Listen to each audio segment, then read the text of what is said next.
dear children, good morning. In the previous class, we have completed exercise 3.2 and in today's class, we are going to see exercise 3.3. In this exercise, we will be learning about bar graph and double bar graph. Is it clear? Okay, coming to the third question of exercise 3.3. This is a table given about the number of children present in different classes of a school. Okay, so 5th, 6th, 7th, 8th, 9th and 10th. Okay, so if 5th is having 135 children, 6th is having 120 children, 7th is having 95 children, 8th is having 100 children, 9th is having 90 children and 10th is having 80 children. Is it clear? So we have to make a bar graph for this table. Is it clear? So let us make it. For making a bar graph, first we have to draw a vertical line and a horizontal line, right? So let us draw that.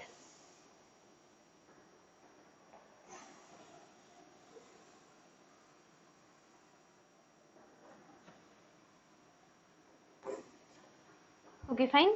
So now we have to start from 0 here, right? Then we have the highest observation as 135. Okay, and we have the lowest observation as 80. Okay, so let me start from 70 and I can go till 140. You can have here a jumping line. This will represent that some data are between 0 and 70. Okay, some observations are there between 0 and 70. So then you have 80, then you have 90, 100, 110, 120, 130 and 140. Is it clear? So now we have to write classes here, right? And this is representing number of children. So here you will write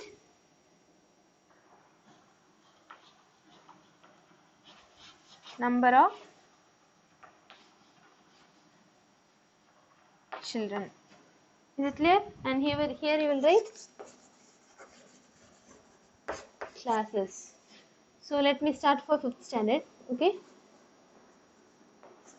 For 5th standard, the strength is 135. So 135 is somewhere near 130 and 140. So let me draw a rectangle here. Okay. Is it clear? So this represents the strength of class 5. Next, coming to class 6, the strength is 120. So you can make a rectangle here like this. Okay. So this represents class 6 strength. Okay. Then for 7th standard it is 95, whereas 90 is here and 95 lies between 90 and 100. So somewhere here in between. So you can draw a rectangle here and this represents the strength of class 7. Then for 8th standard it is 100. So Pakka it will be here. Okay. So this is 8th standard.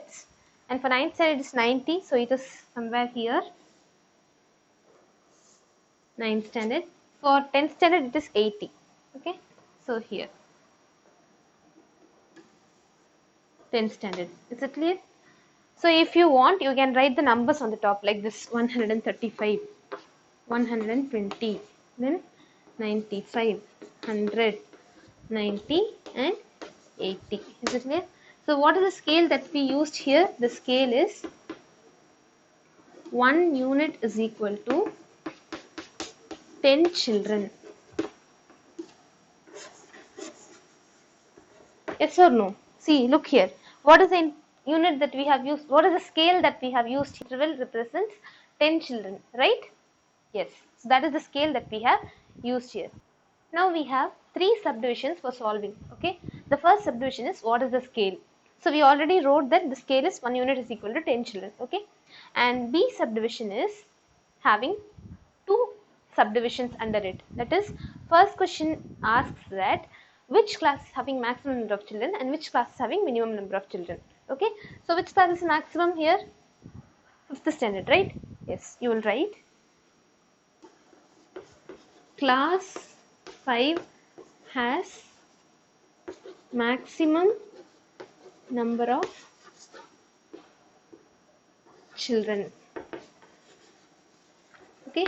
And which is having minimum number of children? It is 10th standard. So you will write class 10 has minimum number of children. Is it clear? Okay. And the next subdivision is ratio of class 6 to class 8. Okay. So here what is the strength of class 6? 120. And what is the strength of class 8? It is 100. Okay. So we have to find its ratio. Okay.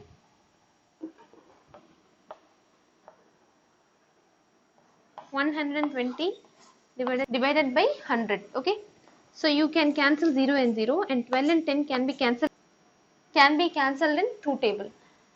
6 2s are 12 and 5 2s are 10. Is it clear?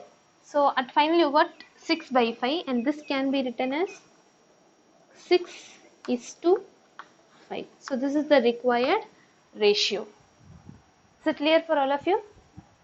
This is your next question, fifth question from the same exercise. In this question, there is table given which gives you the information about number of people watching and participating in different games. Okay, the first question that is asked here is draw a double bar graph with appropriate scale. What do you infer?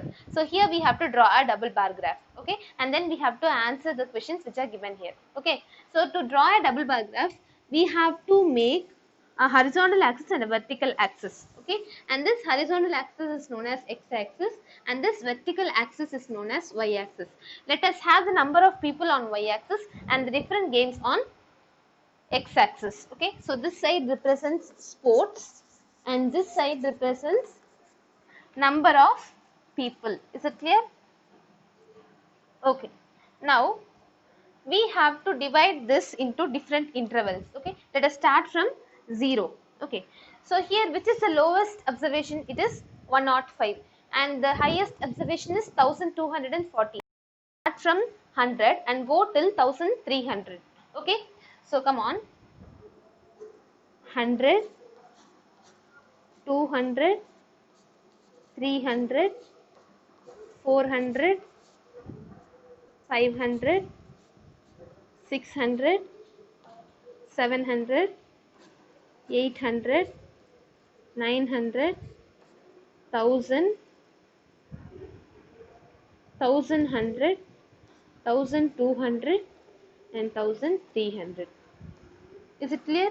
So now we have to divide x-axis into 5 parts because we have 5 games here.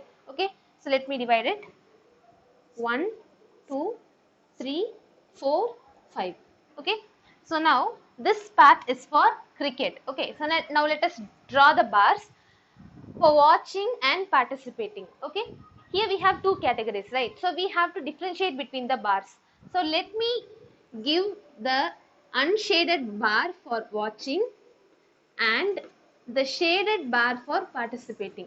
If you have the bar in this way shaded, then this represents participating. Is it clear? Okay, fine.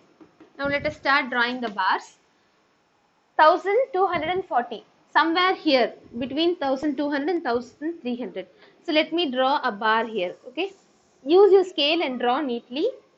Okay, fine. And next is 620, and you have 600 and 700 here, and between 600 and 700 you have 620. Okay, so here you can draw. Fine. So this is shaded because this represents participation. This one is for cricket, right? So right here cricket. Fine. The next game is basketball, and we have 470 for watching. So where is 470? Between 400 and 500. So you can make a bar here like this. Okay, this is for watching, and for participating is 320, so near 300. So you have to shade the box. Okay, and this represents basketball. Okay, fine. The next game is swimming. 510 are willing to watch the game. Okay, so 510 is near to 500. Okay, so you have to draw a bar like this. Okay, and then 320 willing to participate. Okay, so 320 is here. Okay, and you have to color this, shade this. Okay, so this is for swimming. And the next game is hockey. 430 are watching the game. So 430 is somewhere here, and you have 250 playing the game, participating in the game. Okay, so you will write here. Okay. And the next one is athletics, that is 250 watching and 105 participating. So this is 250 watching and 105 participating. Is it clear? So here you will write athletics. So this is how you will draw the bar graph. And what is the scale that we have used here? It is 1 unit is equal to 100 people. Yes or no?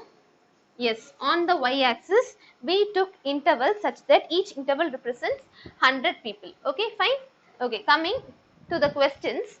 The first question asked is, what do we infer? So what does this bar graph tell us about? Tells us about the information of number of people watching and participating in different games. So let us write that.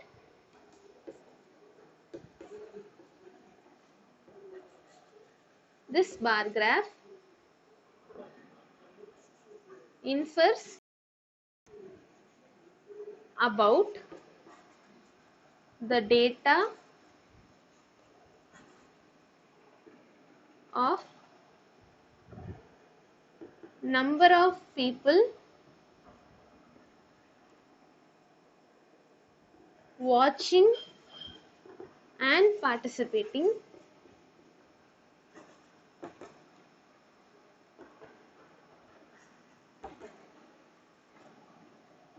in different games. Is it clear? Okay. Now the next question is, which sport is the most popular sport? Okay. On looking at the graph, you can see that among all the 5 sports, cricket is the highest. Yes or no? Yes. The bar of cricket is highest than all other. So you can have here cricket is the most popular sport. Okay, fine. The next one is, which is more preferred, watching or participating? When you see the graph here, in all the games, watching is more preferred than participating. Okay, so you will write, in all the sports,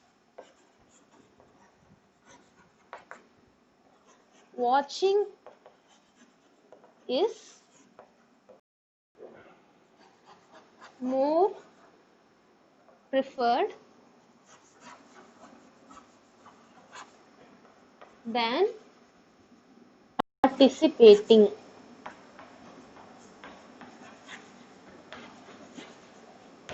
So is it clear? This is how you will solve a question when it is given for double bar graph. Okay. So that's all for today's class. We have completed exercise 3.3. Thank you and have a nice day.